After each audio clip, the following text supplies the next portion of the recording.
So shall we continue? So we have another presentation of another Matthias. It will be also about Germany, and actually about cooperatives. So we talked about private housing companies. Now let's talk about housing cooperatives in Germany.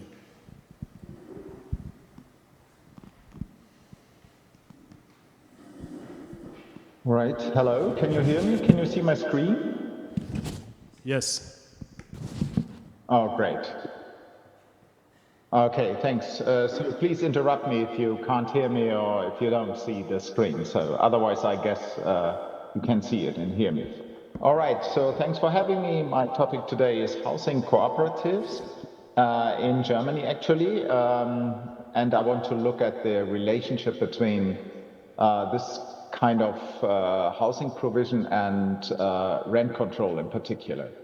So obviously the background is that there is this affordability crisis and there are many solutions proposed, so subsidies or housing benefits, rent control, public housing, social housing.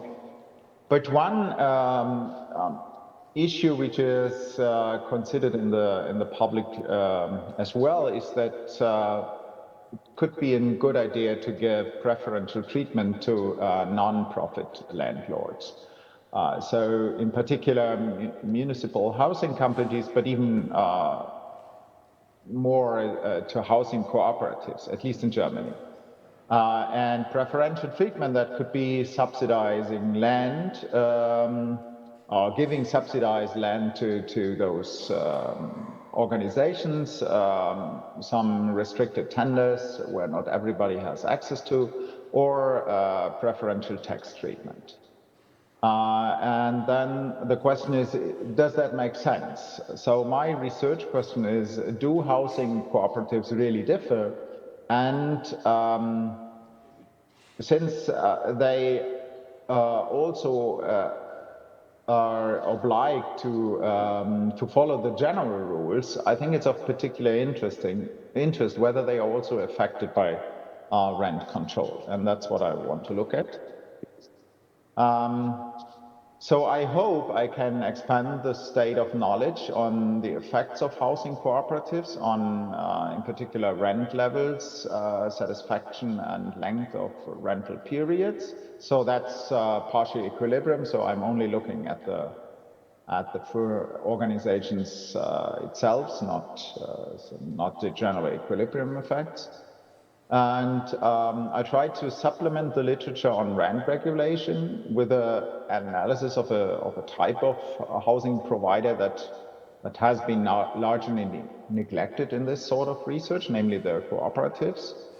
And actually, I'm not using Ask Rents. I'm using the GSERP to get the data on rents and housing provision. And therefore, I'm mainly focusing on the regulation of existing rents, not at re-rents, that is not, I think, not as important as the first type of regulation for my results.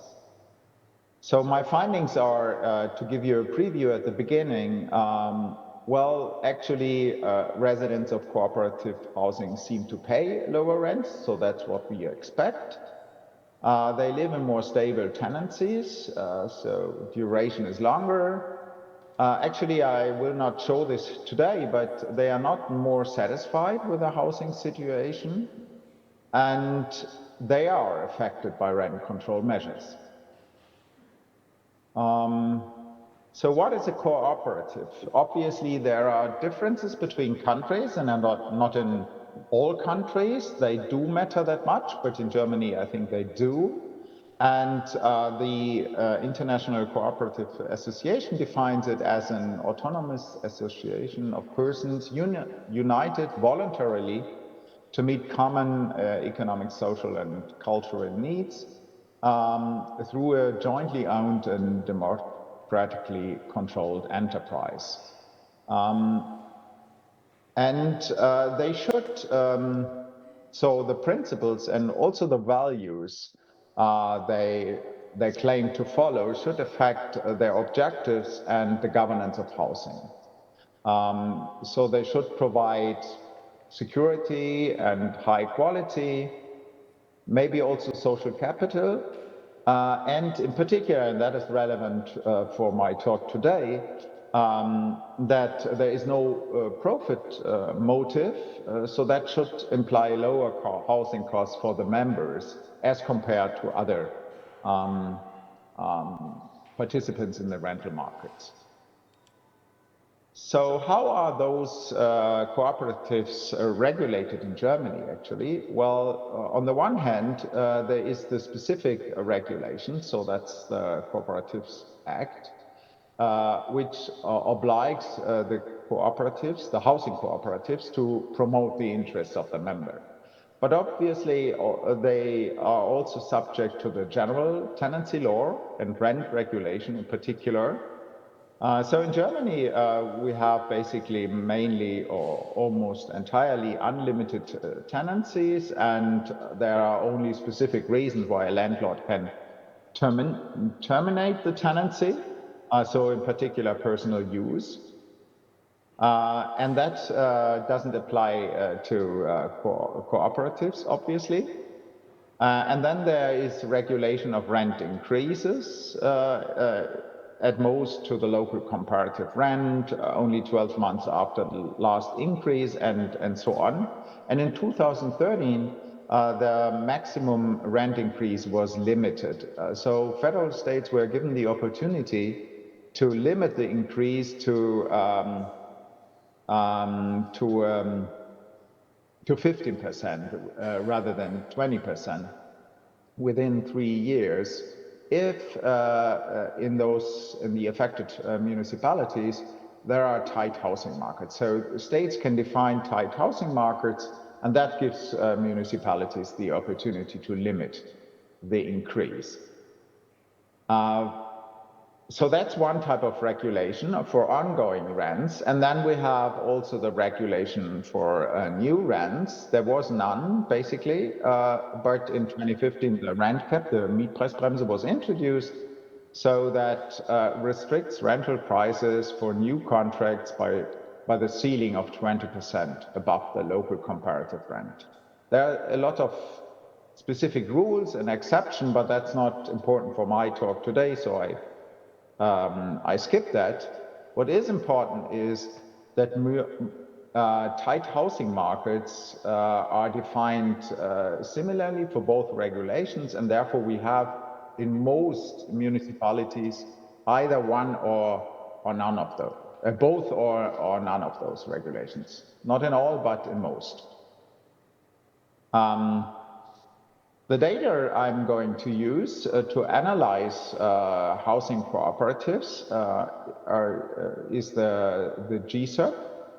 And I actually use the period from 2001 to 2019. Sometimes I use persons, sometimes households as units of observation. And I'm particularly interested in the rent per square meter. Cooperatives call it a fee, but it's basically also a rent, I think. I take the log of that. And then I look at some other variables like satisfaction and length and rent control. And the main independent variable is the owner, so the landlord type. So I call the cooperative a landlord as well. To have an idea how large the market share is, here you see a figure that shows you the distribution of ownership types of tenures in the GSERP. First of all, we see that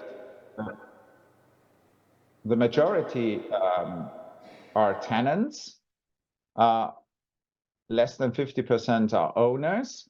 And for all the cases where we have tenants, you see that the cooperatives have a market share of 8% roughly. And the the municipality dwellings add 5.3% to that. The majority are private owners. And In order to analyze my question, I have faced some serious data quality issues. And the first type of data issue is that obviously many respondents do not perfectly know what the legal form of the landlord is. So there are many missings.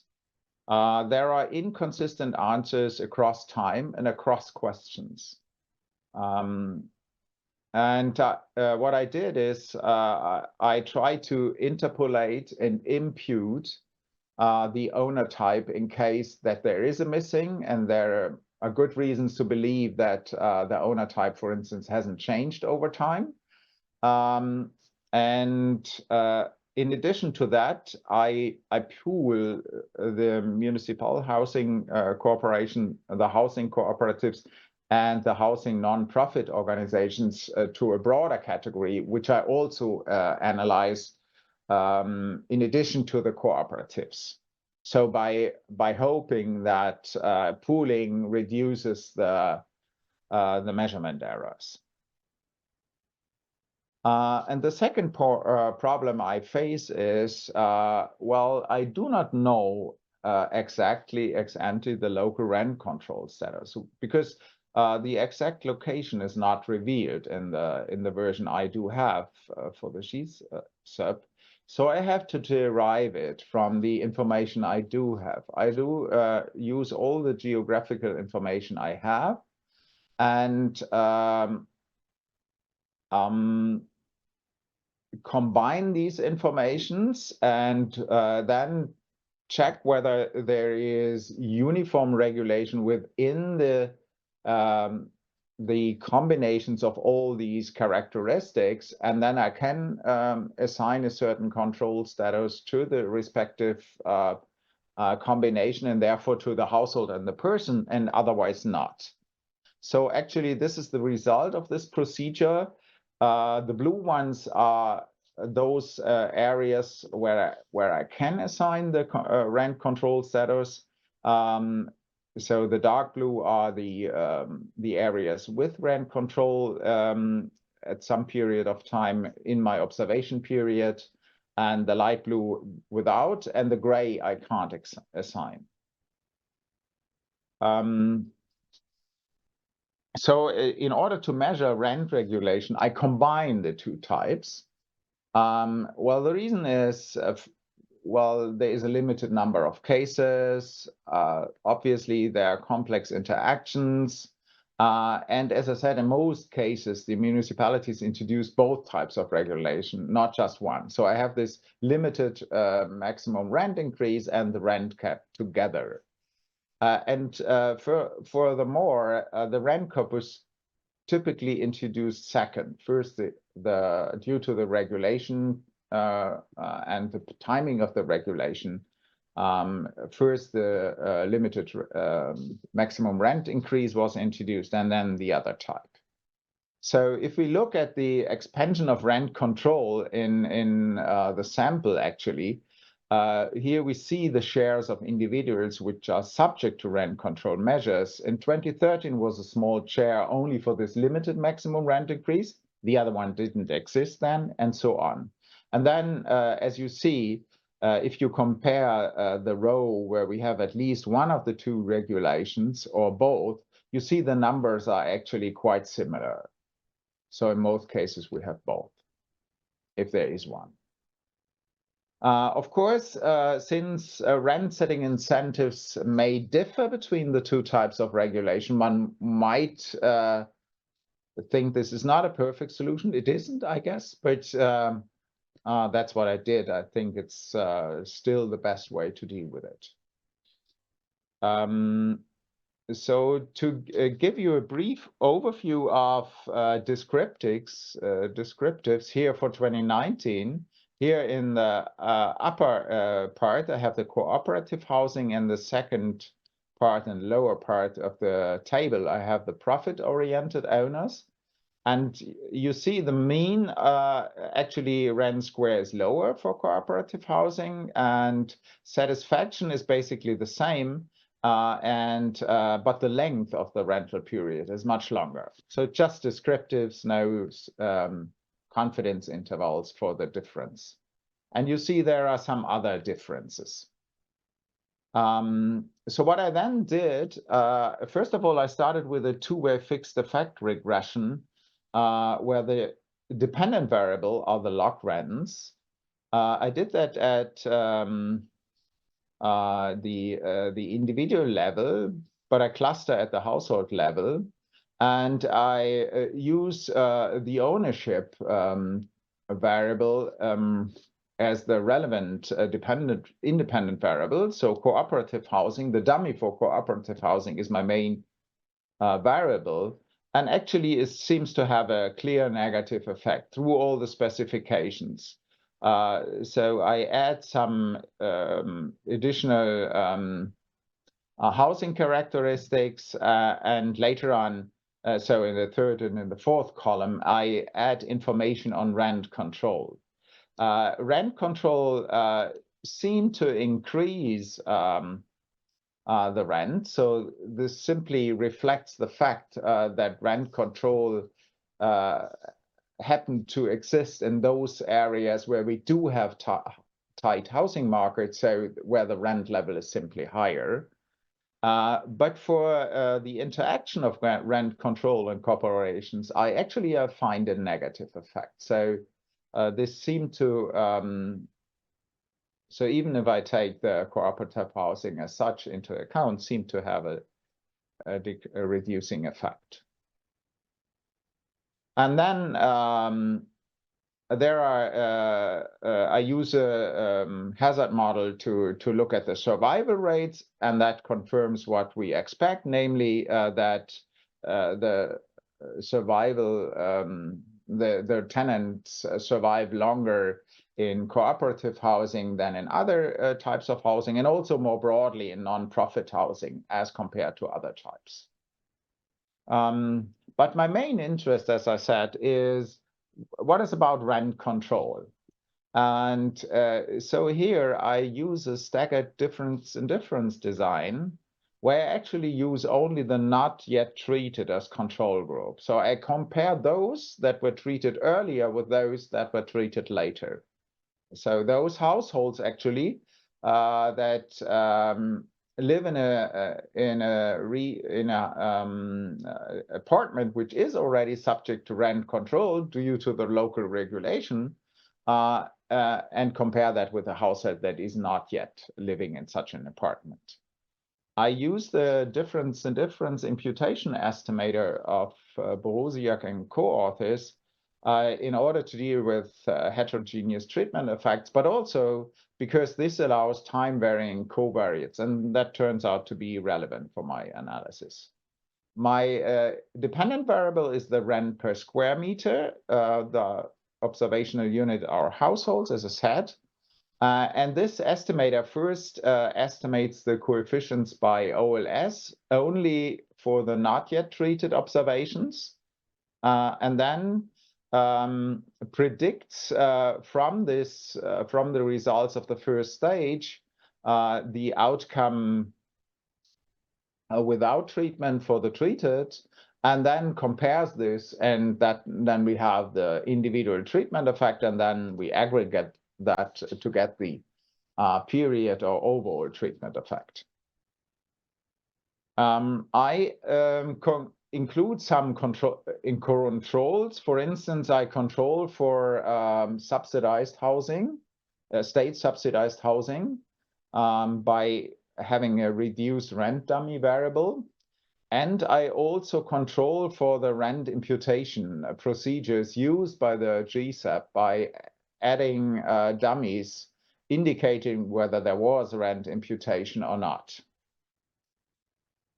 When I do this, I find really strong pre-trends. So actually the rent increased in those areas, and therefore for those households that live in those areas that were treated earlier, so where rent regulation was introduced earlier. Not surprising. So if housing markets are tighter, then obviously states and then also municipalities have a higher incentive to introduce rent control earlier.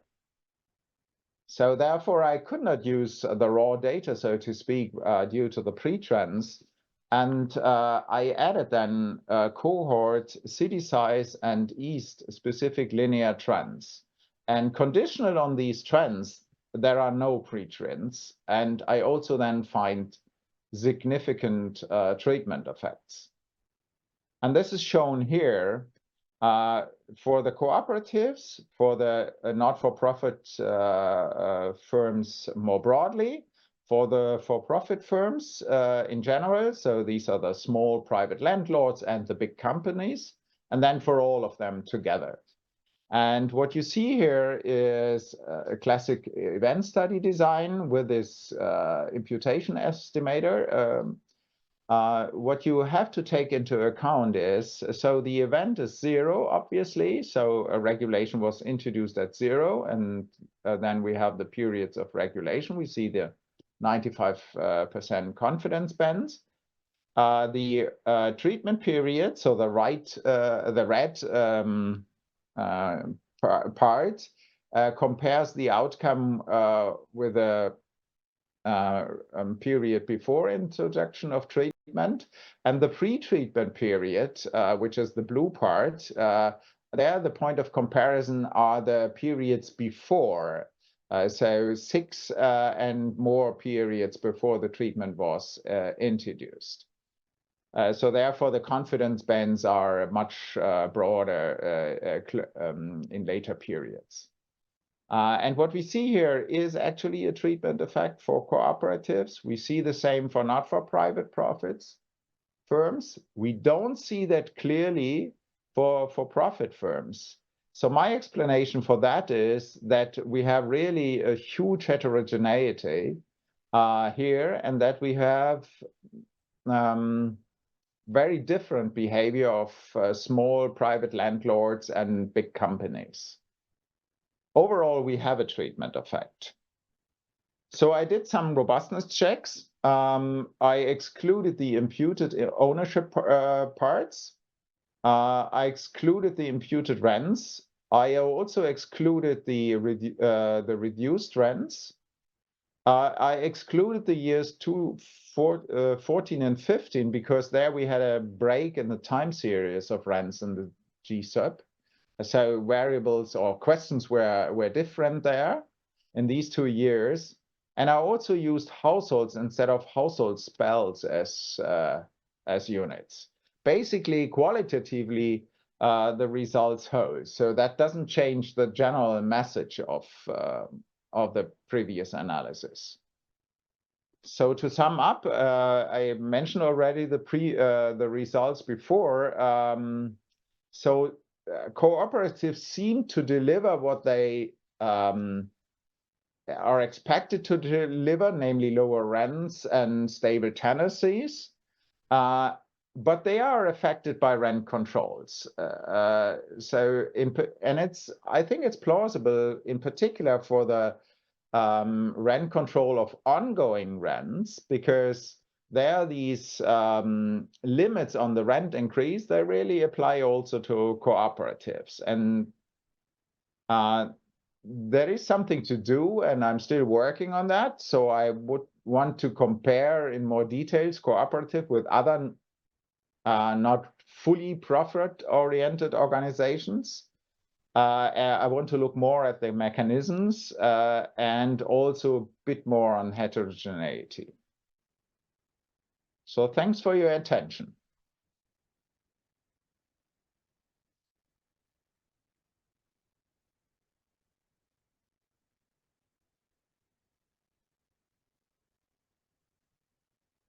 So I can't hear you right now. I don't hear anything. Matthias. I can't hear you. Okay. Now, can you hear me now? Matthias, can you hear me?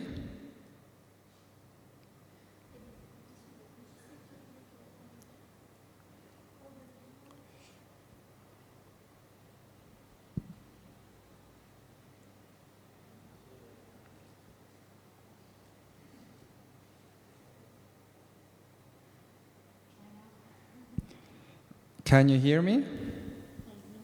Non gli arrivo più. Non gli arrivo più.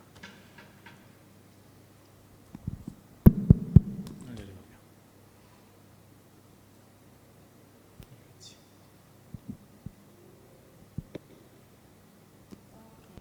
For now, you can come please to the computer and ask me.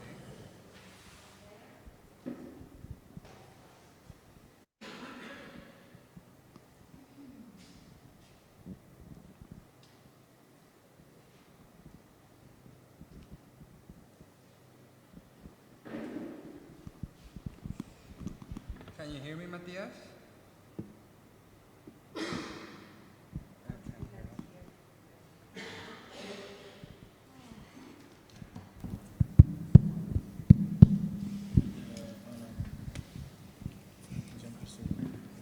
Thank you for your presentation. I wanted to ask you, just before you have the treatment effect, the confidence intervals become very, very large. Do you have a reason for that?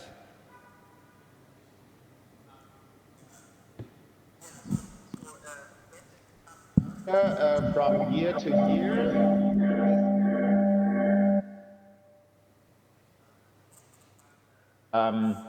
that I compare, or this estimator compares the respective period with a pre-period, with a pre-treatment, with a very early pre-treatment period. So it compares, for instance, the -1 compares the outcome with a -6 and earlier. So so therefore, this increase in the confidence bands, that always happens with this estimator. That it's very large, yes, that's true. I would argue there's really a lot of heterogeneity. I think that's my main argument. Because my idea was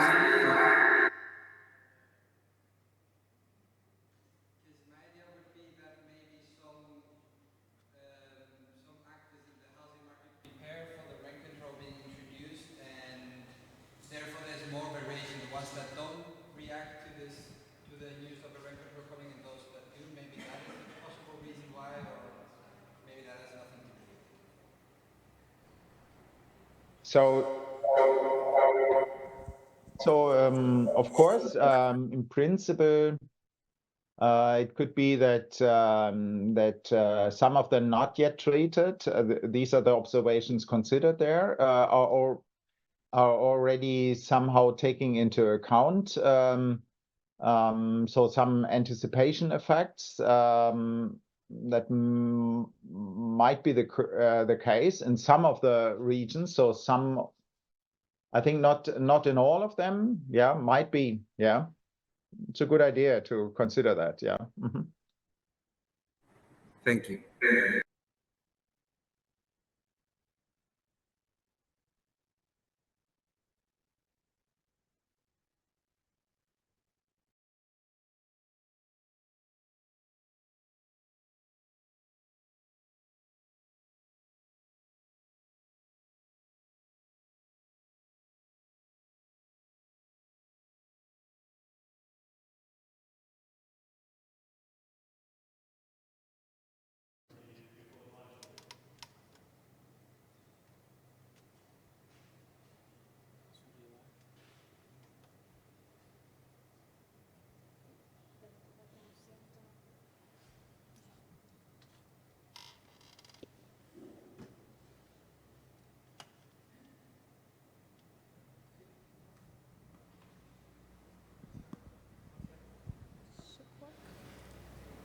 Is it on?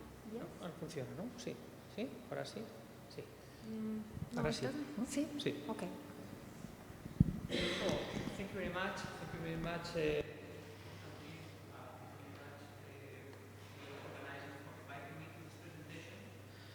I think so far I am the first lawyer presenting, so I tend to talk too much, but with fewer numbers. So I hope this compensates. Basically, I'm talking about the regulatory framework of first effects of rent control in Spain. Maybe you are surprised that we have sort of rent control in Spain, formally speaking. since March, since March this year. So I will talk about some precedents, so what happened before this year to make this happen. And I hope I make you understand how a situation of rent control is established in real time. This is tough to explain for countries in which rent control has been in place for many years or decades or whatever, but now we have a sort of laboratory in Spain for a country that is establishing this kind of system that everybody agrees so far and in other workshops that doesn't work, but this is implemented every time. So I hope to make you understand how is this implemented in Spain, although it is not working. So I will show this to you. Yeah? So basically this is a result of our UNESCO housing chair that has been working on housing matters for the last 10 years, the oldest members of the house, like myself, of the chair, like myself, have been working with, in relation to mortgage and housing matters for the last 30 years. So of course this is a result of our research, legal research. We have been engaged in these projects, European projects, national projects about tenancies led by Professor Schmidt, University of Bremen, but also sharing and caring about cooperative housing and cooperatives, Marie Curie actions, about actions for affordable housing, so homelessness, so all these projects throughout these 10 years. So this is a result of these investigations. This is how I have structured the presentation, basically how rent control started. Second is what happened with the unconstitutional rent control in Catalonia that has been in place for 1 year between 2020 and 2021. And what's happening now in Spain after our new housing law. So first thing to know is that rent control in Spain has been established through ochlocracy. This is a Greek word. I don't know if you are familiar with it, but basically means mob rules, which means that people, generally speaking, force politicians to establish a policy, even MPs, even members of parliament. And how do they do that? Well, threatening them physically or digitally, saying, we are observing you, we are controlling you, I mean the MPs. You have to do this, otherwise you will face the consequences. Which consequences? Well, you see here are campaigns by the former mayor of Barcelona. This is Podemos, this is extreme left, supporting squatting. So this is a workshop on how to squat properties, for example. Also, there is a digital threat. We are observing you. This is like the Big Brother in 1984 novel. There's also demonstrations, of course. This is, of course, under constitution is okay. This is another digital threat. This is an MP of that time in the Catalan parliament saying that he wants to do that, but you say, I am not sure, and so on. And all the answers say, you do that, otherwise you will face the consequences. And of course, there has been invasions by these mobs, by these groups into lawyers' offices. This is completely illegal. This is a crime. It's a criminal offense to enter by force and threatening people working there in lawyers' offices. And we have also the fear for scratch. Scratch means a physical threat that has been led by these organizations. And also these organizations, of course, meeting our former vice president from the same party at that time, arranging the introduction of the Catalan rent control. You see, and when there was a possibility of the Catalan rent control to become unconstitutional, this was defended by this woman.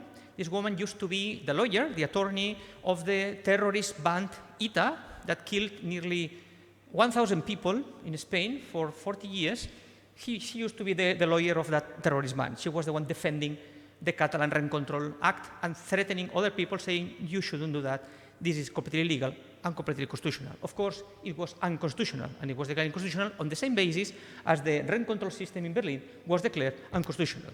The same thing. A region cannot regulate the prices of rents. Yes, that's it. Easy. It was completely foreseeable.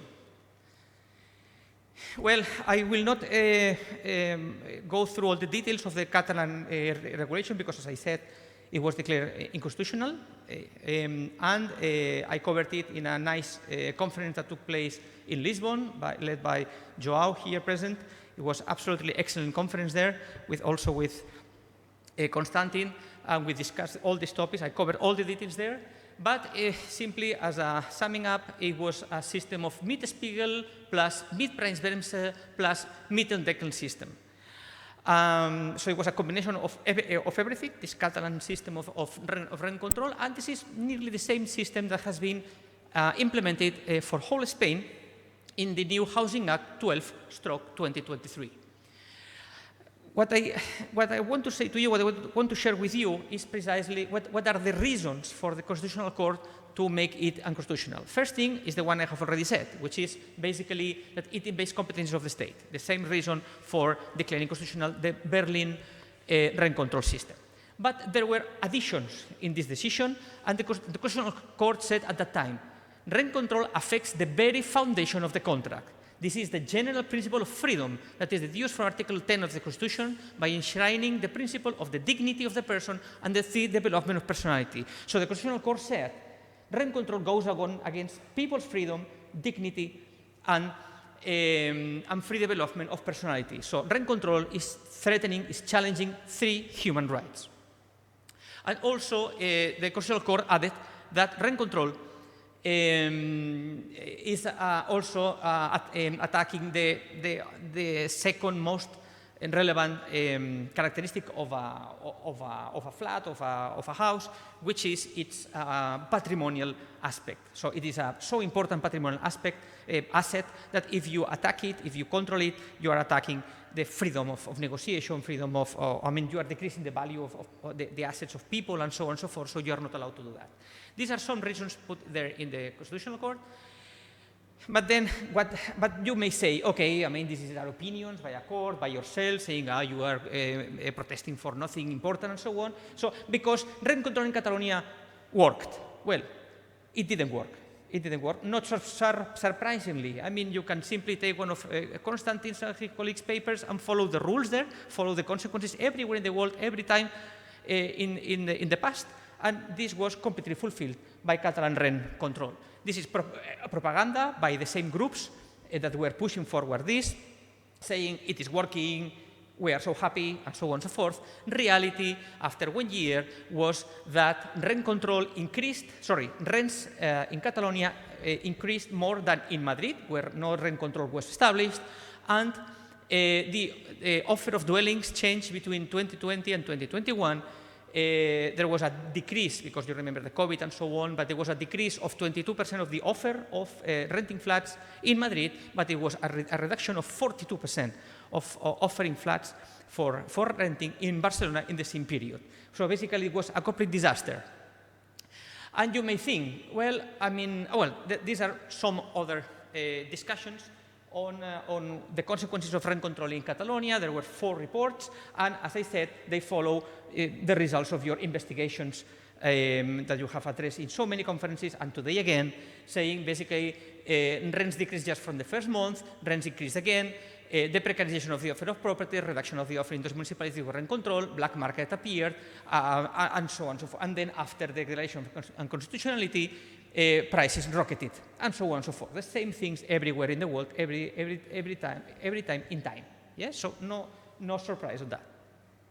And you may expect, of course, if this happened, of course, the last thing that serious government or good thing is to introduce the same thing for whole Spain. Well, they completely did the contrary. They introduced for the rest of Spain, after all the results, after all the reports.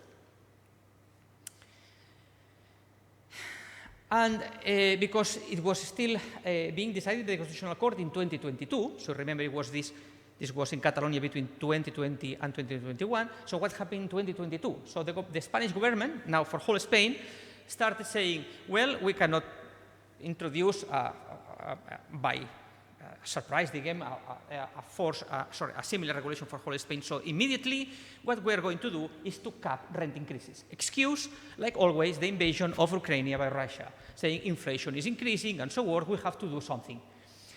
Well, I had some conversations in the ministry with them. So what has to do inflation with this cap of increase of rents? And they say it has nothing to do with housing policy. In fact, it wasn't introduced by our section of housing ministry in Spain. It was introduced by the Ministry of Economy, which has nothing to do with housing, or little to do with housing, and simply to control inflation, which, by the way, has nothing to do with invasion of Ukraine by Russia, or little to do. Yeah?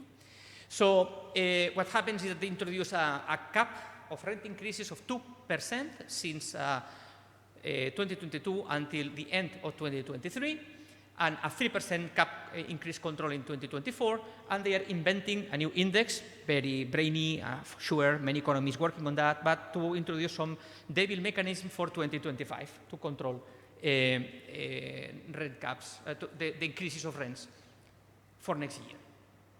Of course, from a legal perspective, this is an expropriation without compensation, saying, okay, I have the right to increase my rents, and suddenly you decide that you shouldn't do that. We cannot do that. This is, of course, an expropriation with a compensation, with this constitutional, but you know they don't care. But the immediate consequence of that is that new contracts were more expensive to compensate the loss for future increases. You have to bear in mind that there is an obligatory, a legal minimum duration of lease contracts in Spain of 5 years if the landlord is a natural person, or 7 years if the landlord is a legal person. So what they calculate is simply, okay, if I only can increase this 2% or 3% the next 5 or 7 years, what I do is to add this amount at the beginning of the contract. So what is the obvious consequence of this? So the enormous increase of the rents in Spain since 2022 until now, basically, because it's still in force. So, yeah, no surprise. There are 2 reports. Both are private, of course. Why I say of course? Because there is no public report. There are no public numbers. And why there are no public numbers? Because it's a disaster for the policy. They will evidence their miserable failure. Yes? So if it had succeeded, they will say openly, oh, you see, rents have decreased because of my nice policies. But they are completely shut up because the disaster is complete. What has happened in this time? So there's a reduction of offer of dwellings for rent by 23% according to the first report, and 30% according to the second report. And there's an increase of average rent by 14% according to the first report, 10% according to the second report. You see this in a graph. So they introduced in 2022 this cap of 2% of increases of the rents in 2022, and you see how the prices of new contracts increased since then. And then there is another measure that was established in 2019, which was precisely to increase the legal obligatory minimum duration of lease contracts in Spain from 3 years, that was in force since 2013, to 5 or 7 years, as I mentioned a pair of minutes ago. So what has been the result of this? Well, an additional decrease by 28% of offer of renting flats from the first term of 2019 to 2023. So if you force people to do things that they don't want to do, these things happen. So the offer decreases and the price increases. This is basic. This is first course of economy, I think. Okay. You see.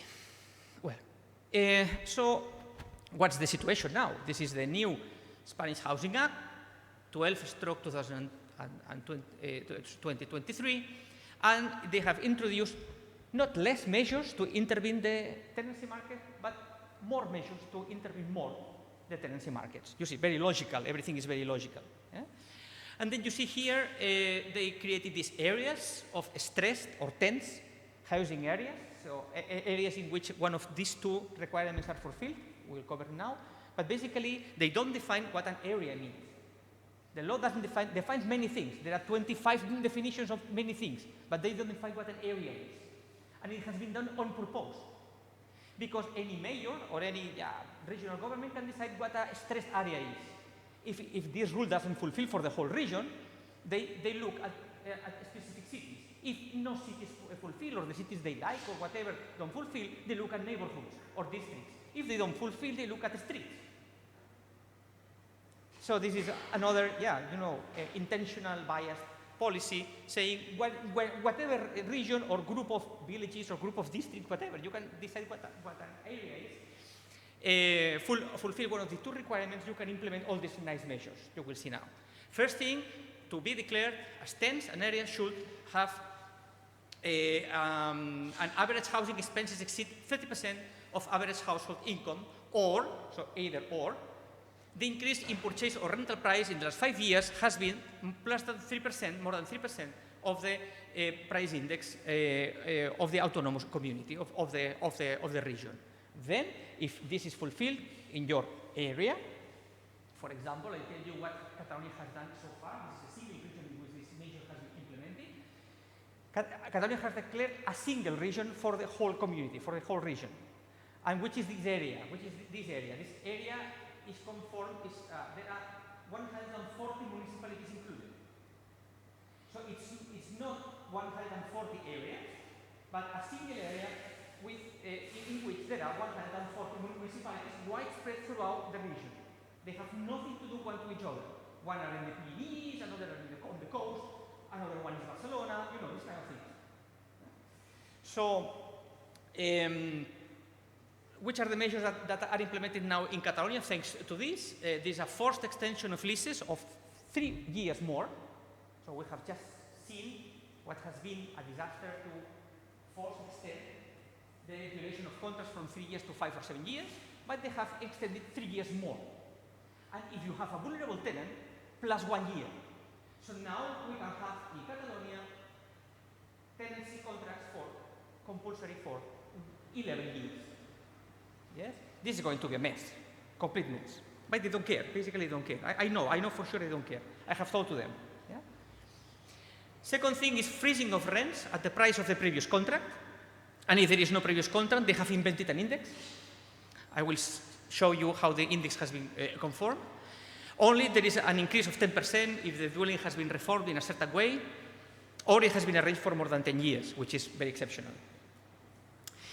If there is a large owner, so if the landlord is a large owner, which means that holds more than 10 properties or 5 properties, depending, in Catalonia is 5 properties, then the rent is also freezed to the index.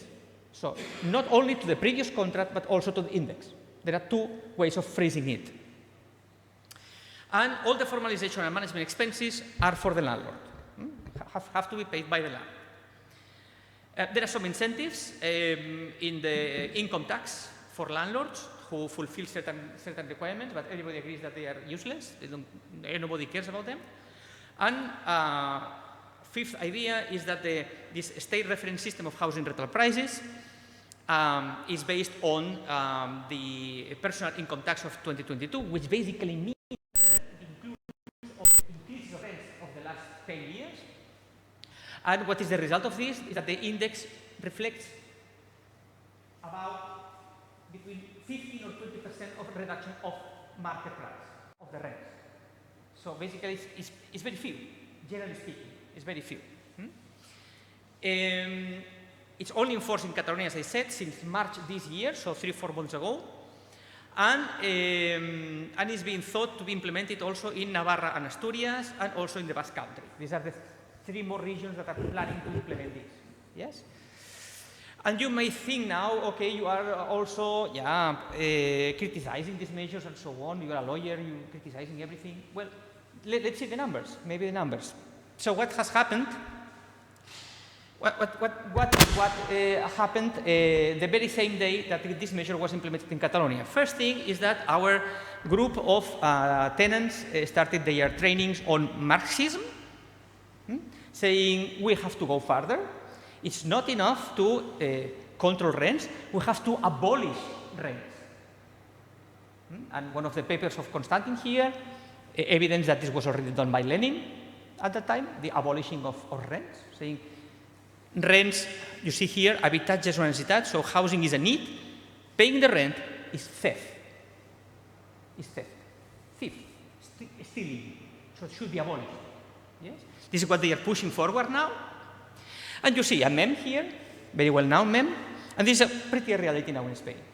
This is 1960s, whole family in Spain, 4 children, and now have these 2 40-year-olds with a cat trying to find a room for renting in Barcelona for 800 euros per room. This is the reality now. And also, we have here this nice picture here of the Spanish ministry saying, we are so proud because we have increased the millions and millions and millions we are investing for the minimal income for people that don't work and don't want to work and they are not seeking for work. So I'm so proud we are helping so many people. It's really a good news. It's really good news to say, everybody, that you have to increase the number of millions you are investing in people that cannot work by any chance and don't want to work.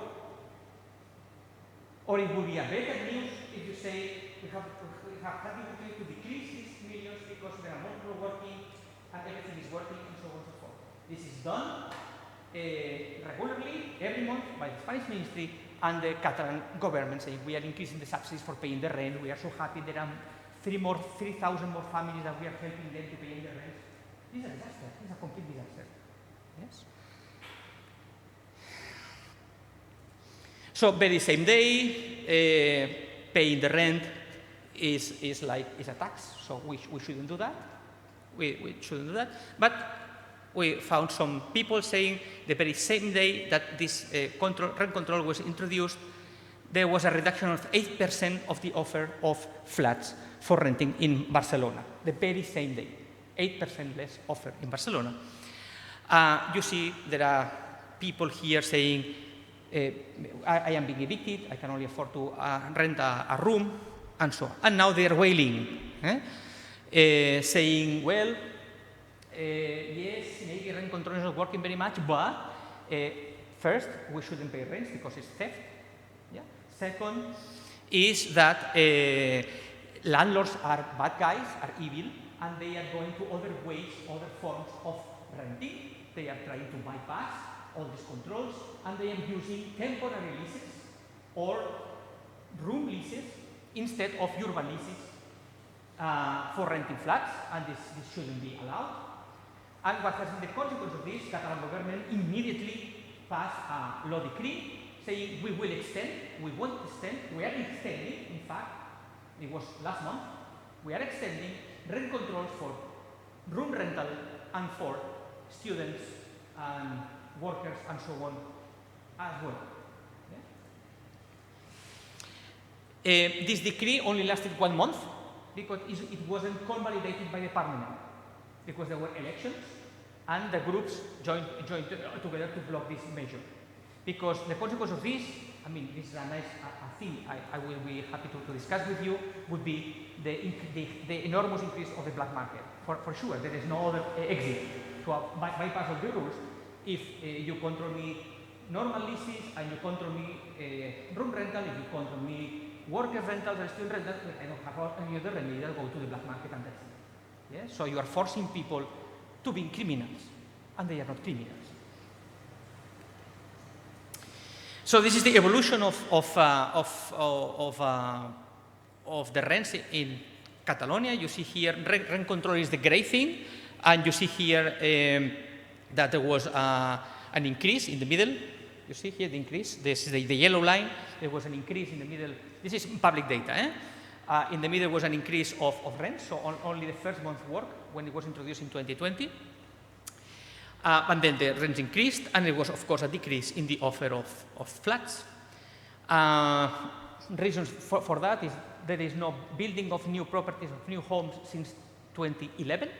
There is nothing happening in the building industry in Spain since 2011, either public or private. Everything is nearly stopped. So you see here, since 2011. Second thing is you see massive increase of subsidies to pay the rents. There were 30,000 households benefited by the subsidy in 2010, and in 2022 there were more than 70,000 households benefited by this subsidy. So we are creating a subsidized society. Nobody is interested in saying we have decreased this because everything is working fine. and we are pushing forward, and the country is working well. We are so proud to increase the millions and millions and millions we're investing in subsidiation, rate increases, and so on. Here are the, well, I will cover this one. So once again, you may say, you are criticizing this, you are complaining about everything, you don't like it. Okay, numbers again. So there is a single report a single report until yesterday. Yesterday I found a second one because I sent the presentation before I couldn't include it. But until yesterday was a single report stating which has been the consequences of the first month of establishing the rent control in Catalonia.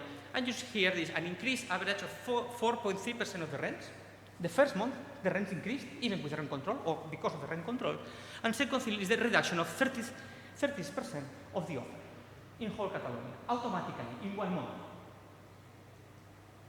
And the report of yesterday said that since the Spanish Act Housing Act 1223, so in the first year, because it's the report for the first year of the law, although only rent control has been implemented only in Catalonia, there are many other dispositions in the law.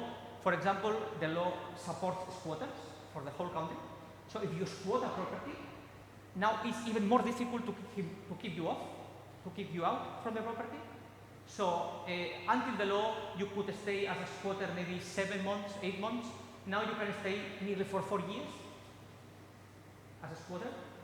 Second thing, also the delinquent tenants. This is enforced for whole Spain the last year. If you're a delinquent tenant, you stop paying your rent, you become a squatter automatically if you stay. Yes? So before that, in 7 months more or less you were kicked out. Now it's 4 years. So you can expect from the legal uncertainty perspective that this is chaos. Of course it's chaos. And how you can perceive, okay, the report of yesterday, also private, never public. There is no public report on the effects of the first year of the Housing Act, because it has been a disaster, is that has been a general increase of rents of 7% for whole Spain as an average. And second thing, and unsurprisingly, the first province, little region, and the first city with the highest increase in rents in Spain has been Verona in the north of Catalonia, even with the control.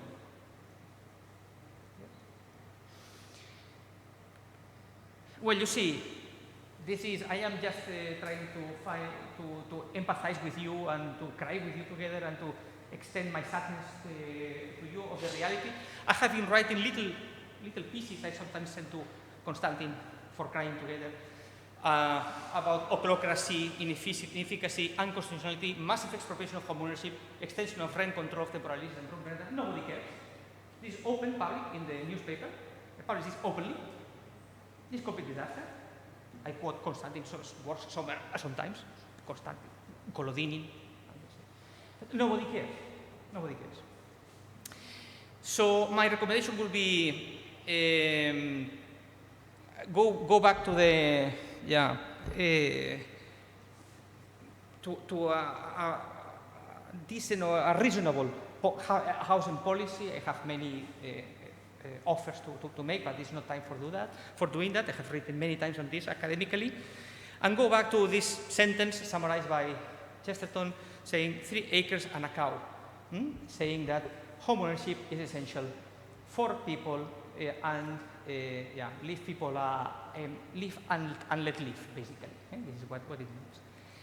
In any case, well, these are the 2 books. I have addressed some of these topics, of course, and thank you very much for your attention.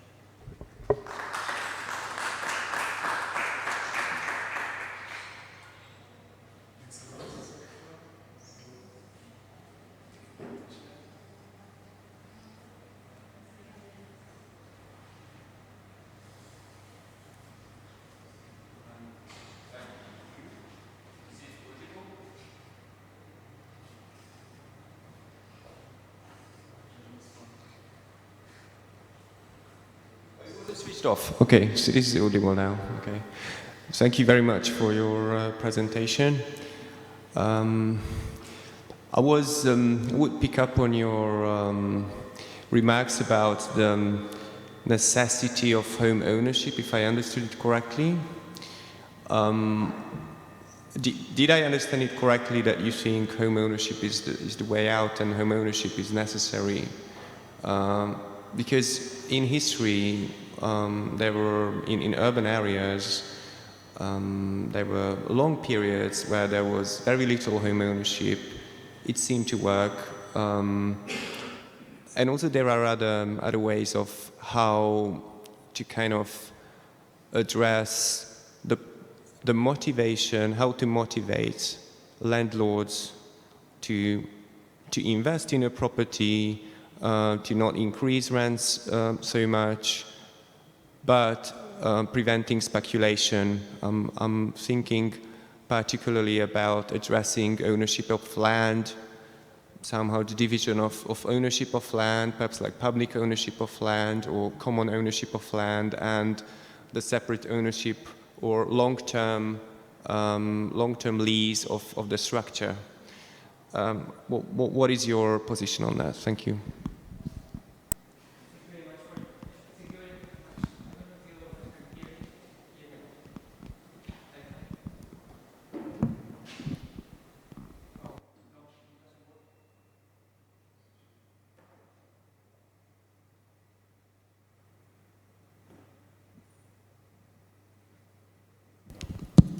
Thank you.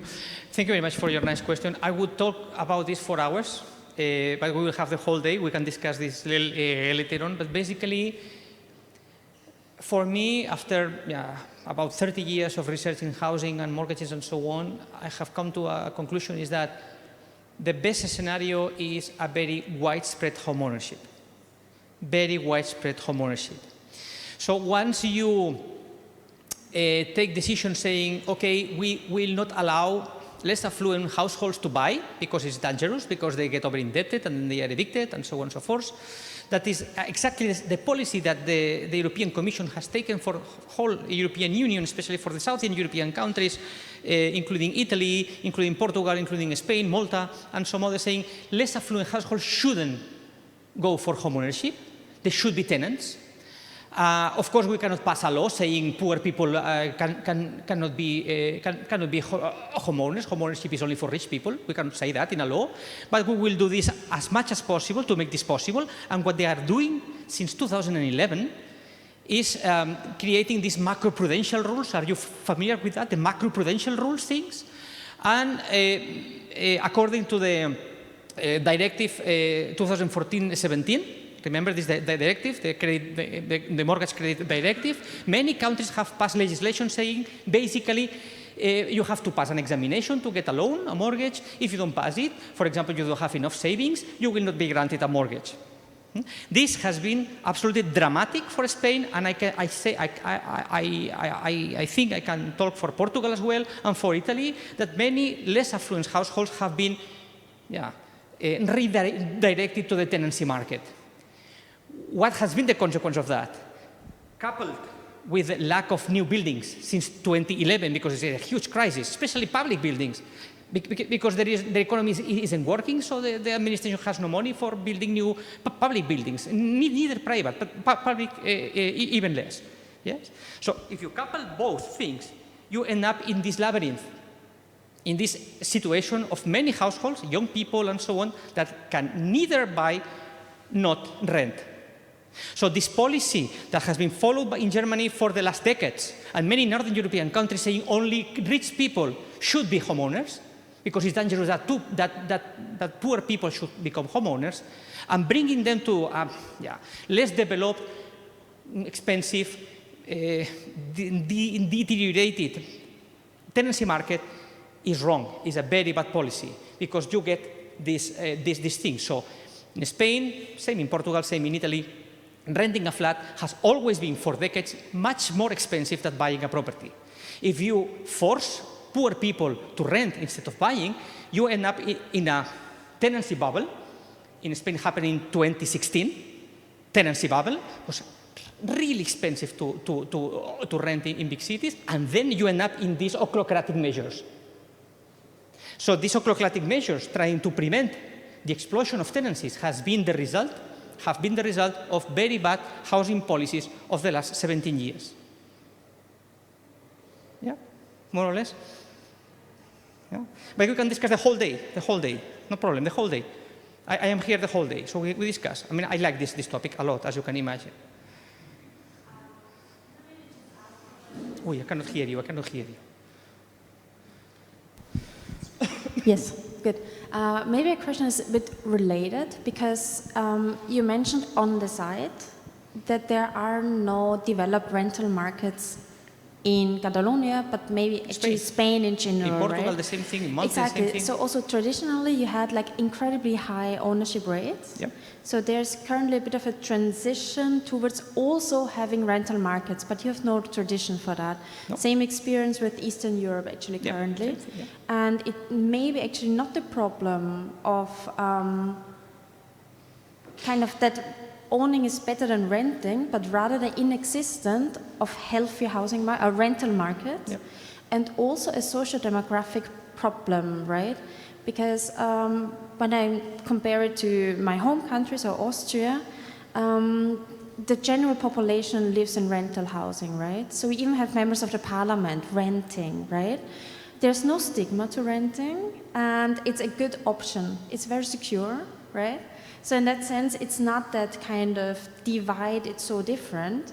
So maybe the thing is actually that you just, maybe it would be good to work on developing a good rental market rather than saying own occupation is better, because the big problem of own occupation is actually that you are fixed in space, you cannot move, right? But maybe it would be good to work on creating a healthy housing market that works for the entire society. So the entire social economic distribution, everyone. Maybe that should be your policy recommendation, not rather killing it completely. I think this is a bit radical what you're doing, to be honest. Thank you very much. Let me answer you. I can answer you in many ways, but let me answer you just with a question to you. It's easy, huh? Easy question is for you because it's about Austria. It's easy. So Vienna in particular. Yeah, I'm talking about Vienna. Yes. You are from Vienna? Are you talking about Vienna specifically, not the rest of the country? The countryside is a bit different, but the cities... They are rural people, they don't know what is good, really. No. Okay, Vienna, just talk about Vienna. Yeah? How many times have you changed the ruling party in Vienna for the last 100 years? Never. Never, okay, thank you very much. So if you have a mayor that is the owner of 60% or 65% of the housing stock of a single city, you end up in a dictator, basically, that will never change. That's exactly what has happened in Vienna. You have a big dependence of less affluent people that are not allowed to buy, to rent from whom? From the mayor. Yes? Okay, so, and about our tradition of homeownership. That's why I answered to your colleague, I cannot catch, I have got the name? Sorry? Benson. Benson, I answered to him after so many years in reading many things about housing and so on. I like the topic. I have come up with this idea of distributed, widespread homeownership as much as possible, because if you don't distribute homeownership, it's concentrated. There is no other way. Either it is concentrated or it is distributed. If you don't distribute it, and you consider poor people, less affluent people shouldn't be allowed to buy, then your mayor concentrates, or a big company concentrates, the one that has been discussed in the previous presentations. They concentrate, yes? And then make these less affluent people tenants, depending on them. Oh, can you change me the bulb? No, bulb, no, you just fix the bulb. Can I paint? No, you shouldn't paint. You are poor, you shouldn't paint. I decide when you paint, yes? Last thing I want to address, last one I want to share with you is that where does this massive distribution of homeownership in Spain come from? Where does it come from? It comes from a large building of public housing since 1960 to 2011. In this period, 6.8 million units were built with public money and were sold to people. Not rented, they were sold to people. They became as much free that they could decide to kick off a dictator and change into a democracy in the 1970s, because they owned their homes, paid by everybody. If you these 6.5 million times the average members of a household at that time, 3, 4 people, even 5, but let's say 4, you end up that 24 to 28 million Spanish, which means half of the population, lived in their own house. Yes? And this has been incredible for a transition from the dictatorship to a democracy, and also for free deciding, especially who is our mayor. Yes? Every time. Yeah? But you also have the problem that people are not moving. They stick there, which is economically speaking a big problem, no? No, it's not a problem. I mean, it's not a problem because you are aware for sure, because I think you are a researcher also in housing, that the second highest reason, at least in Spain is the case, but I fear it's everywhere. I have heard in the other presentation before, the second consequence of rent control, the second highest reason for not moving to find a job or whatever is rent control or social rental housing. I don't move. Yeah, but even stronger for owner-occupied. The first thing is owner-occupied. But you know that social subsidies, local ones, one for this, are related that you are living in that municipality. So it's more or less in every country the same. So if you move to another municipality, you have to start from the beginning. So are you a neighbor of the municipality? No, I'm sorry. Instead of paying 400 euros, you have to pay 800 euros, the full fare. So I don't move. Only for, you see, we have a very low salary compared to other countries in Europe. So average salary today in Spain is 1,200 euros. Yeah? So if I have to pay 200 euros for a rent, I mean, I won't move. I simply stay. And this is what's happening. So rent control, one of the effects on your last paper is people are not moving. It's one of the effects of his paper. Last one. Yeah? Maybe we'll keep short. Yeah. We'll have no time for lunch. Yeah, just two very quick. Sorry, but they prefer talking about housing instead of lunch. Okay. No, that was a quiz. No, a joke. It was a joke. So, I just wanted one. So in principle, I fully agree with what you said. I mean, so from an economic perspective, it's not that clear. There is no such thing such as an optimal home ownership rate. I think that's, I guess, consensus in economics that it's not like one optimal policy. Of course, I mean, reducing transaction costs might also be a policy approach to make people who own their home more mobile. And I think in other countries then, I mean, in Germany, people who own their house are not mobile, as you say, but in other countries, I guess it's more common to sell and move, right? Just one aspect, I think, which has not mentioned before, is portfolio choice. So from portfolio choice, I guess it would not be optimal for people to put all their eggs in one basket, right? Because that's a big investment. So I just wanted to say that from an economic perspective, I think it's not clear that there is optimal to increase home ownership as much as possible. And there are various reasons for that. One is mobility that was mentioned before. Another one would be portfolio choice. Well, and maybe there are more I'm missing. Well, there are two ways I can react to this intervention. Thank you very much for the questions, of course.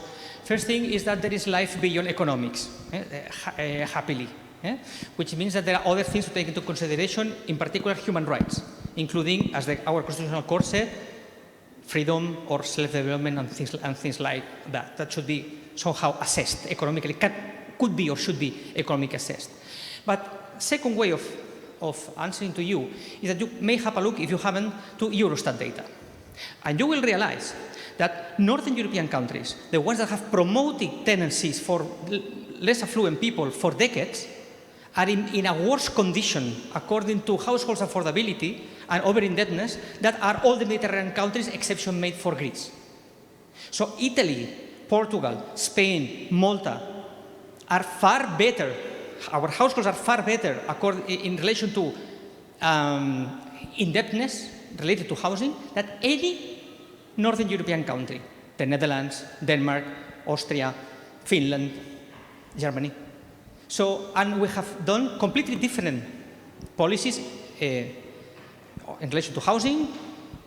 Our policies were more towards widespread or distribution of home ownership as much as possible, and Northern European countries have done a policy of concentration of ownership in the hands of public powers administration and so on, and also investment funds that are now buying a lot in Spain. For example, they have doubled, because this is another consequence, economically speaking. Maybe you can have a look. A consequence of not allowing families to buy is that some other buy. And who are buying are now the rich people and the funds. And they have doubled their presence in terms of housing stock in Spain in the last 8 years.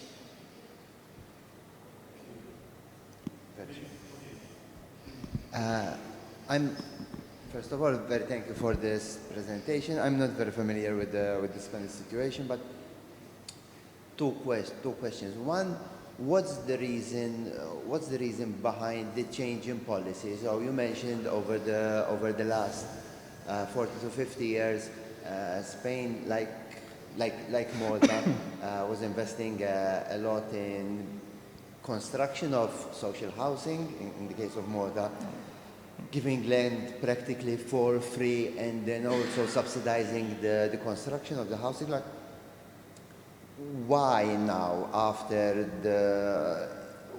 what's behind the change in policy, going towards a system of rent controls, when we know from other cities or regions that there are a lot of unintended consequences? And the second, perhaps related one, would be,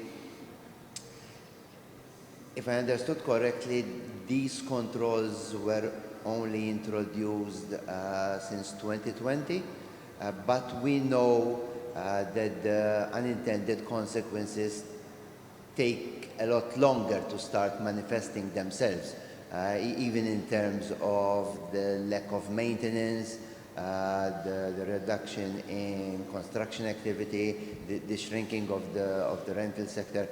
What would you anticipate that will happen if these policies are maintained over a much longer period of time, say a quarter of a century, including the effect on public finances? So thank you very much for the question. I think this is the question. I mean, the question is, why are they implementing these policies if they know they don't work? Yeah. But let me answer you. The first part is that at the beginning, when they start to change the housing policies, we were in favor of that. We, I say, the academy. I mean, our UNESCO housing chair was in favor. We supported the government. We drafted the first reform of the urban leases in 2013 together. So I was there in the commission with the government, drafting the reform. So we support it basically because there is a point in which we can agree, you three and me, we can agree, is that the diversification of housing tenures is a good thing. You were saying about the apples in the same basket. Diversification of housing tenures is a good thing. And of course, there should be a wider market, a wider opportunity for tenants. This was good. Problem for that is that they took some measures in that reform that created this big bubble 3 years after, yes, in 2016, yes, in which I then took part basically because my second daughter was born and I couldn't attend the last meeting when they introduced these measures. That's it. I mean, I was really committed in installing measures from an academic perspective in the reform. They accepted some of them, but in the last session they introduced some measures, including the reduction of the protection of leases from 5 years to 3 years. It was a disaster. When I realized, I said, you shouldn't do that. There will be a bubble in 3 years, and it happened. Yeah? And it's still happening. And then your second question is, why what they did after that was becoming crazy, because the bubble started, they started to introduce this kind of measures, crazy measures. So they created the problem, and now they are trying to solve the problem in the wrong way, an even worse way. So it is a complete disaster, what's going on. And we have told them so many times. Of course, they haven't invited us more, yeah, to draft anything else. Yes? But basically, this is the big question. Why they are keeping doing this kind of policies if they know they don't work? Well, I have talked to many people in Spain for many years, at ministry, government, so yeah, Secretary General, yeah, even the President. I was a meeting with the President of Spain 3 years ago. I told him directly, face to face, it's wrong, you shouldn't do that. And I can tell you that, I don't know if this is being recorded still or in the air, I don't know. But I can tell you that there are few people in the government and people supporting the government that really know these things we are discussing here. They should be here, listening to us, but they don't have time. They are busy men. You are here, you're a member of the government, you are here. He's a member of the government of Malta. He's here, listening, trying to learn from academics. It's your patience. We are sorry we are so boring. Yeah? But it is good. Our government should be here listening to us. Yes? But they don't care, most of them. Yeah? So there are very few of them that really understand what's going on.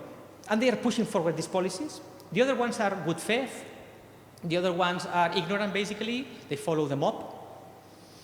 They check at Twitter, now called X, every time. They check X, what people say, yeah, what people need, their votes, elections every time. So, yeah. I think that there is a little group that really knows what's going on. But still, I think they are not in good faith. They think it's a good thing that housing market in Spain doesn't work. That's it. I stop here. Yes? There is a cluster that really knows what's going on. They know what they are implementing. They know for sure because I know them. I know they know. And they know that these measures don't work, but they are happy to implement these measures because they are happy that the housing market in Spain doesn't work. Stop. Okay? Yes, lunch? Yes. Not yet? Okay. So, thank you very much. Thanks a lot. Okay. So, we have 3 more presentations. So, Lorenzo Vidal, he's going to join, I hope, us online. Hello, I don't know can if you he can hear me? Yes, we can hear you. Can you hear us? Yes. Oh, yes. Finally. That's good. Great. Okay. So can you hear, can you see my full screen? Yeah? Yes. Okay. So thank you very much for organizing this session. I'm going to present a paper that we've entitled Accommodating Generation Rent, Unsettling Dominant Discourses on Rental Housing Reform in Catalonia and Spain. This is a paper that I've written together with 2 other colleagues, Javier Gil and Miguel Martinez, and was recently published in Urban Studies Journal. Right, so what's the context of this paper? We have what's being called generation rent, now a whole section of the population that after the 2008 mortgage crash has been excluded from home ownership. And the only alternative that they've got, or that they've been given, is the private rental sector, which has been growing and accommodating this generation rent. However, this private rental sector is precarious and relatively expensive, and this has sparked tenant struggles to improve housing conditions for renters in Spain and throughout. And what is being disputed in these struggles is the market-based frameworks for urban housing governance and policies, and specifically in the PRS, which were established in the years prior. So there's a literature that's growing, that's framing this challenge, this turn in policy through the lens of what's being called post-neoliberalization of housing policies. So this is where we situate our study. What's the objective of the paper? The objective of our paper was to identify the main arguments that were employed by dominant actors to limit or contest these measures favoring tenants, no? Because part of these struggles and part of these advances in tenant rights have also generated a political backlash. So we were interested in what discourses were circulating in this backlash.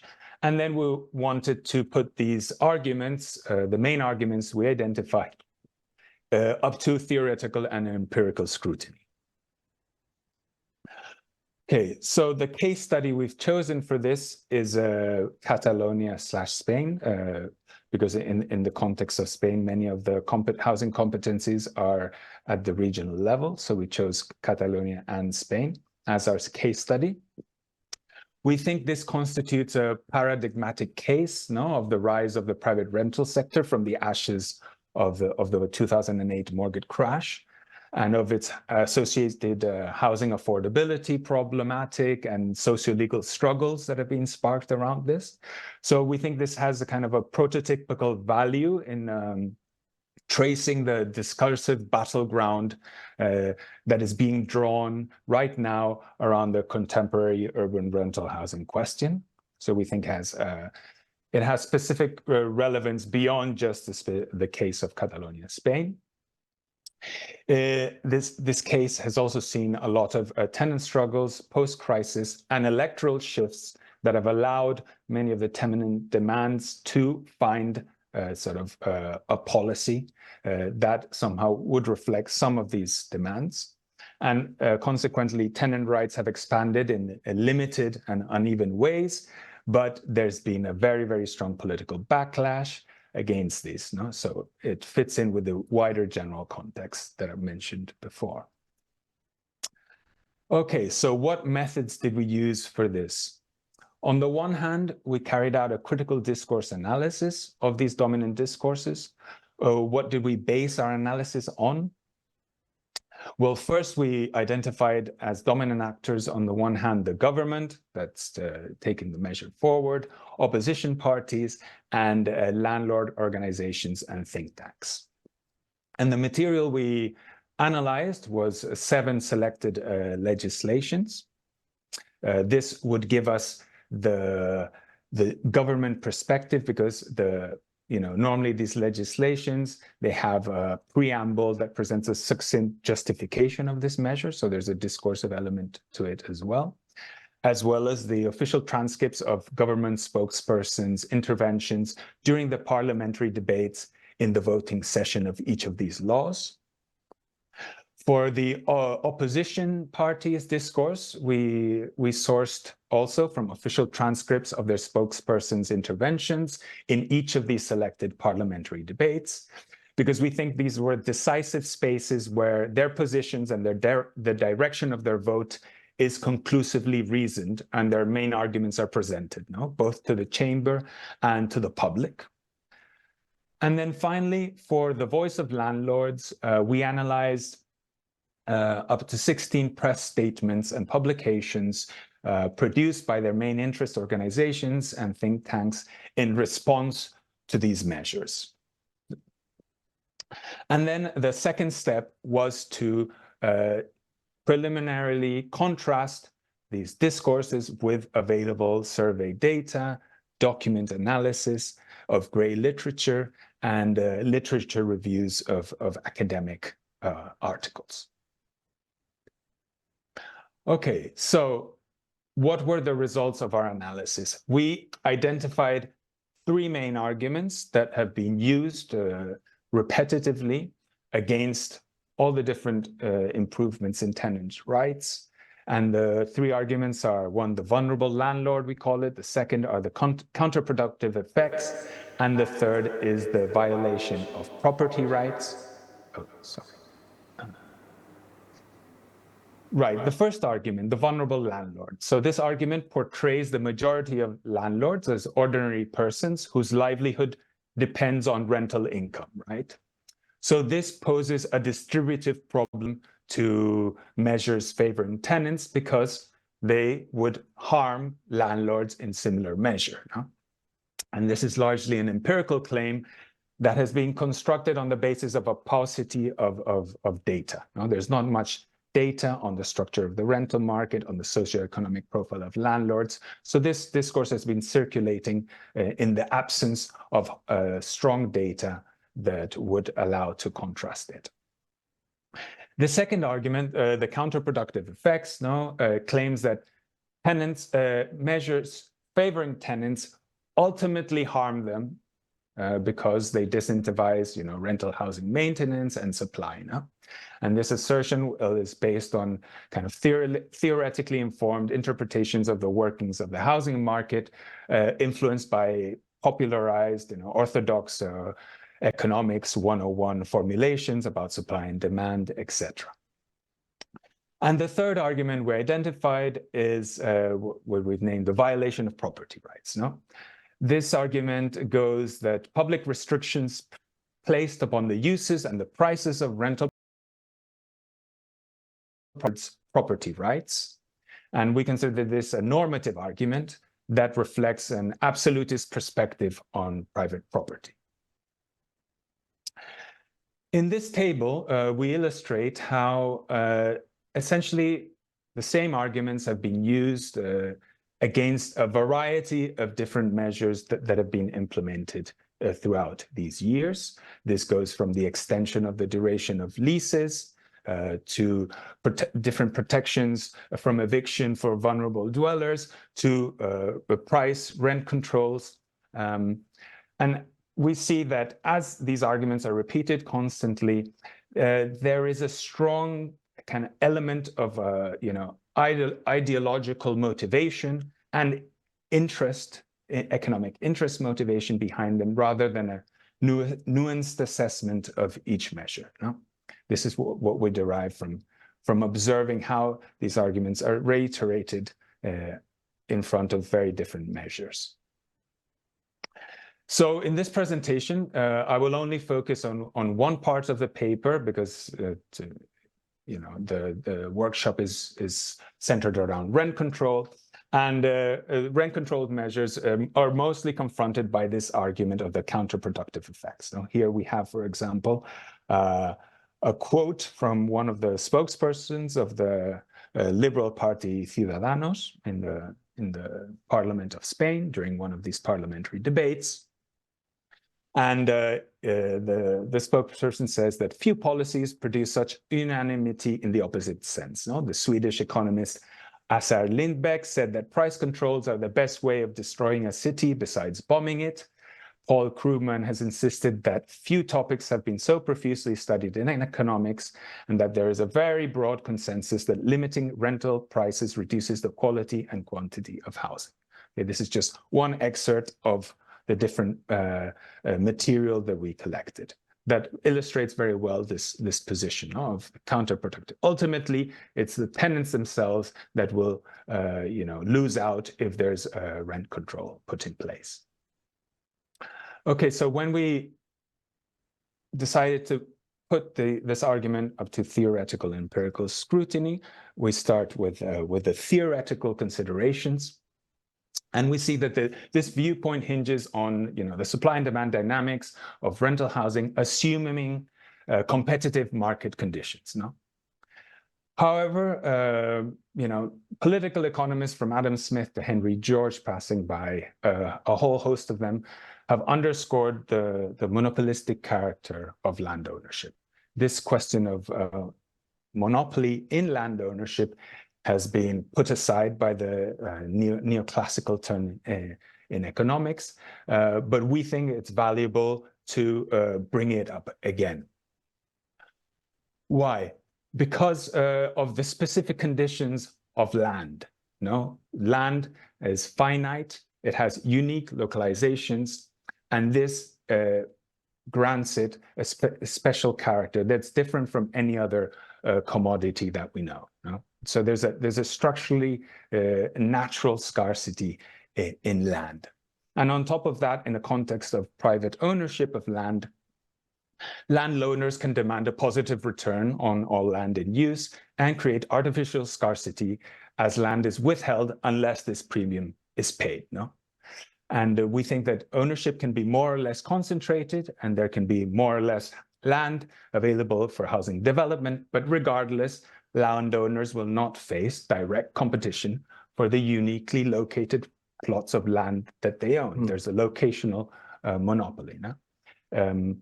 If we put an example, for example, of a landlord owning a building in Barcelona, he doesn't just own a building in a vacuum, he owns a piece of Barcelona. No? There's a limited amount of pieces of Barcelona, and so limited competition.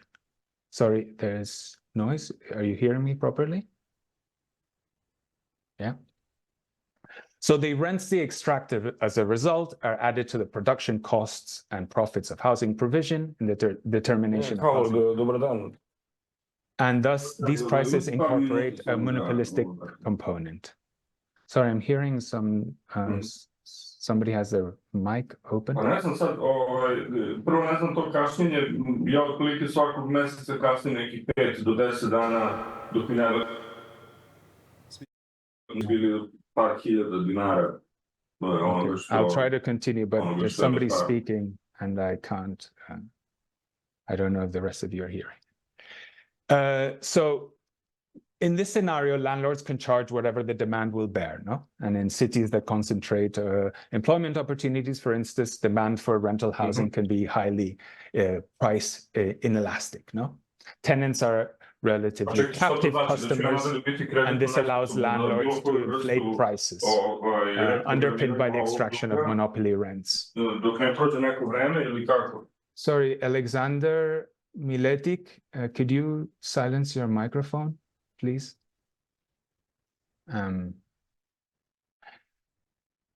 Yes, okay. So, so we think that because of this situation, there's room for public intervention in rental markets to control rents without necessarily affecting the landlord's ability to cover their costs and even earn the general rate of profit. No? There's a potential to eliminate rents derived solely from the monopolistic control over a scarce resource.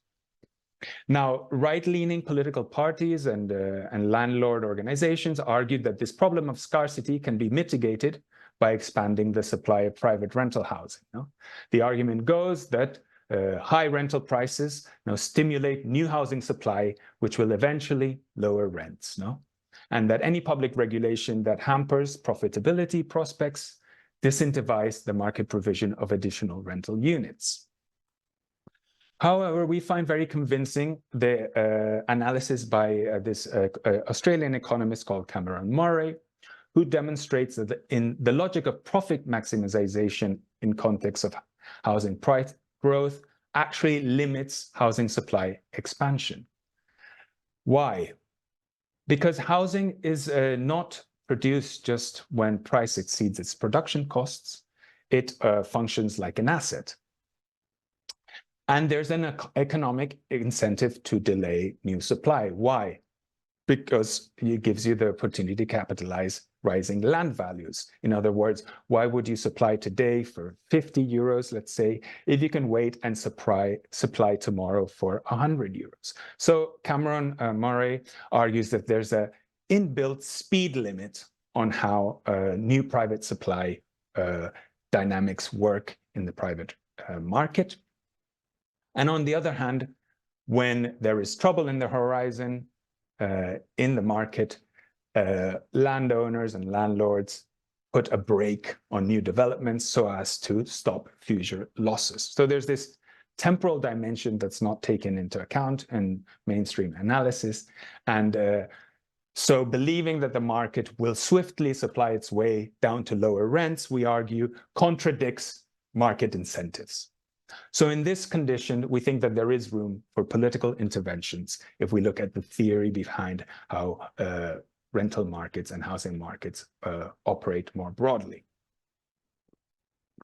So at the level of empirical argument, we looked at various empirical literature reviews on rental rental price controls to see if this counterproductive effects argument held, and there was this broad consensus, and that these measures are counterproductive. No? And well, the most recent one, and perhaps the most exhaustive one, is Kholodilin's, where he highlights diverse degrees of agreement on costs and benefits of these measures that are highlighted in the literature, and concludes that the overall impact of rent control policy on the welfare of society is not clear. There's another literature review by Marsh et al. That argues that evidence rests on a relatively narrow base in terms of housing market context, institutional context, policy design, and theoretical framing. And finally, the classical paper by Arnott in 1995 that argues that it's very difficult to have a blanket position on rent control because these are heterogeneous regulations. There are different types of rent controls. There are different contexts of housing policy. The interaction between rent control and other policies is important, and so a case-by-case analysis is required. So if you look at the actual literature, I think it would be hard to say that there is an overarching solid consensus that rent control is ultimately counterproductive. What are the developments in Catalonia and Spain? Well, on the one hand, we have the fact that in a context of many years of rising rents and absence of price controls, there has been no private build-to-rent wave in this context. So the reaction of the private rental sector has been wholly inadequate in this context. So depending on the private rental sectors that solve the problem, they've had quite a few years to do it, and there's no kind of new supply in a significant amount on offer.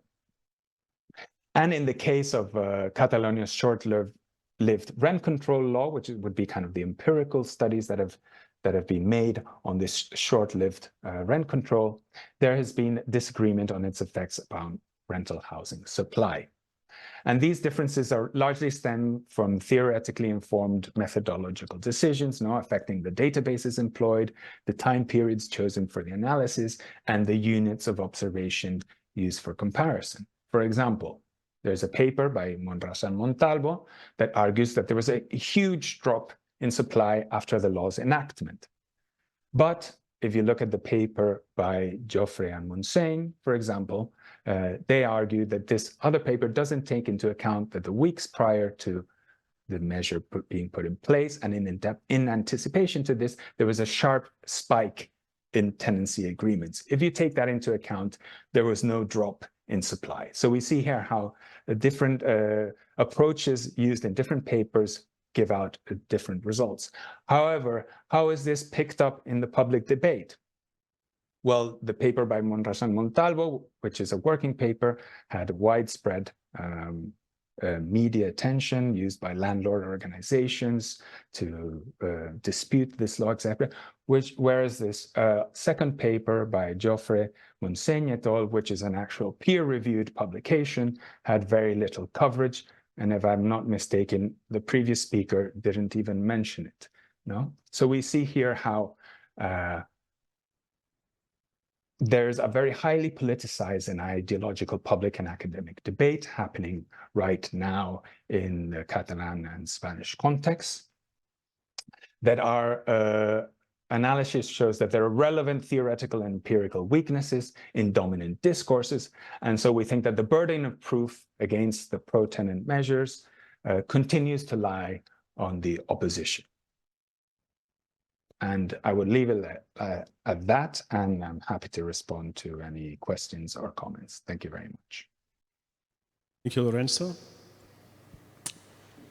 Any questions, suggestions, critiques? You have. So, thank you for your presentation. Perhaps it's the time to take stock now, halfway through the session on where we've been dealing on Spain. I also come from Malta, which is a country where home ownership dominates is the dominant tenure. And there is something about discussing the rental market, because on all probability, the person speaking, they are homeowners themselves. So person speaking against rent controls, they are usually homeowners themselves. Their own parents are homeowners, and they have never themselves lived experienced a tenancy as tenants. So when they express themselves, they are likelier to project themselves as prospective landlords rather than prospective tenants, which is why sort of when speaking about the rental market in our countries, and here I also draw on the comment made by Sophie, even the discourse in Southern European countries on the rental market is not mature enough. Mine is just a comment more than a question.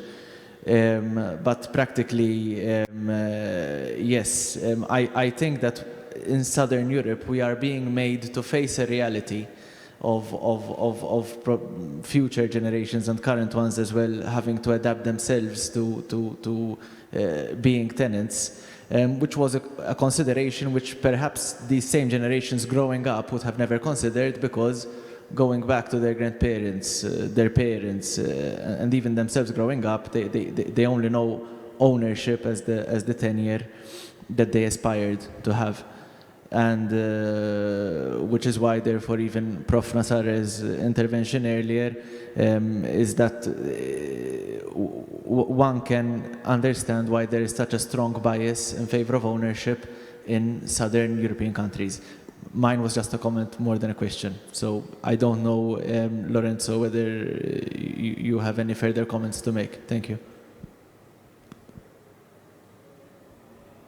Well, no, I mean, I think it's relevant to take into account the material property context in which these discourses circulate, definitely. So I agree that's a relevant element to take into account to understand what the terms of the arguments are in the public debate in Spain and elsewhere in Southern Europe. I'm not aware of whether there's many similarities with the debates in other Southern European countries, but I suspect that there's an overlap in some of the arguments used.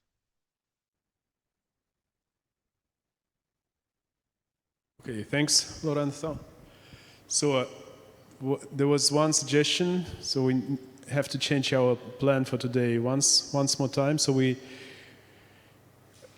will start lunch right now, and the other two presentations of this session, we will postpone them after the lunch, if you don't mind, okay? But I suppose that everybody is ready for lunch already, so it won't be confronted with too many protests. Okay, thanks.